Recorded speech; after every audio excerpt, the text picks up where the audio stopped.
Hello everyone, welcome back to Navya's world. ఈరోజు నేను ఈ వీడియోలో కోడిగుడ్డు మునక్కాయ కూర అయితే చూపించబోతున్నాను.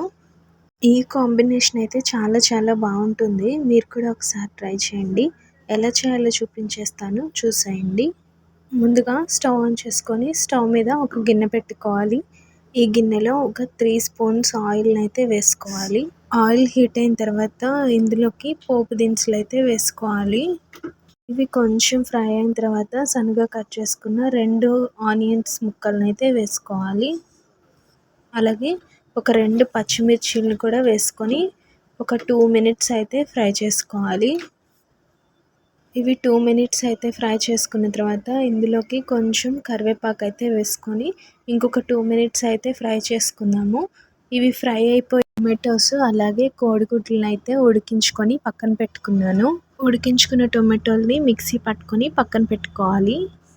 ఆనియన్స్ అయితే ఫ్రై అయిపోయినాయి. నెక్స్ట్ 1 స్పూన్ అల్లం వెల్లుల్లి పేస్ట్ని అయితే వేసుకోవాలి. అల్లం వెల్లుల్లి పేస్ట్ కూడా మొత్తం ఫ్రై అయిన తర్వాత ఇందులోకి 1 స్పూన్ పసుపునైతే వేసుకోవాలి.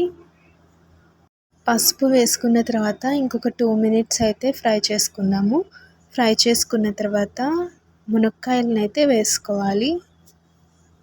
మునక్కాయలు వేసుకున్న తర్వాత మొత్తం ఒకసారి కలుపుకొని ఒక 2 మినిట్స్ అయితే మూత పెట్టుకొని ఉడికించుకోవాలి.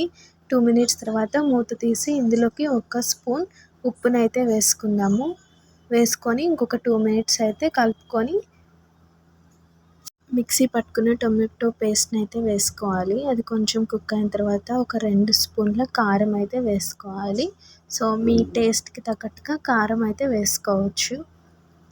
అలాగే 1 స్పూన్ ధనియాల పొడిని అయితే వేసుకొని మొత్తం ఒకసారి కలుపుకోవాలి. ఇలా కలుపుకొని ఒక 2 మినిట్స్ అయితే మూత పెట్టుకొని కుక్ చేసుకుందాము. ఆ తర్వాత ఒక గ్లాస్ వరకు వాటర్ని అయితే పోసుకోవాలి. వాటర్ పోసుకున్న తర్వాత ఉడికించుకున్న కోడిగుడ్లను కూడా వేసుకొని మొత్తం ఒకసారి కలుపుకొని ఇంకొక 5 మినిట్స్ అయితే కుక్ చేసుకోవాలి. 5 మినిట్స్ తర్వాత కొంచెం కొత్తిమీర చల్లుకుంటే కర్రీ అయితే రెడీ అయిపోతుంది. ఈ కర్రీ చాలా చాలా టేస్ట్గా ఉంటుంది. మీరు కూడా ఒకసారి అయితే ట్రై చేయండి. ఈ వీడియో మీకు ఎలా అనిపించిందో కామెంట్ చేయండి. Thanks for watching.